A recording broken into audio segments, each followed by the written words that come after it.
Oke cuy, bertemu lagi di Maulana Sarif. Cuy, aku mau unboxing dan review yaitu bingkisan dari Tahlilan cuy. Atau kalau di sini bahasanya selamatan. Nah, yuk kita mulai lihat isinya cuy. Hasil bingkisannya. Oh ini cuy. Lumayan cuy, ada roti Jepang, dari Jepang. Ada buah-buahan juga, jeruk. Nah ini dari pohon cuy. Oh macam-macam cuy. Bingkisannya ada mie, sedap.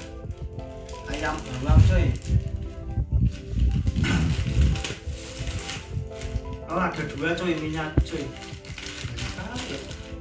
Oh dapat minyak juga cuy. Nah ini bingkisan di desa gini cuy. Misal ada acara apa di orang gitu pasti dapat bingkisan seperti tahlilan selamatan 100 orang. Nah gitulah cuy.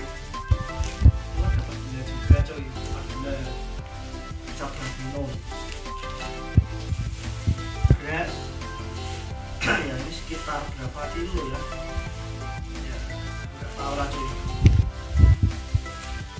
Oh dapat teh juga, dapat keranjang ceting bisa buat nyarikan.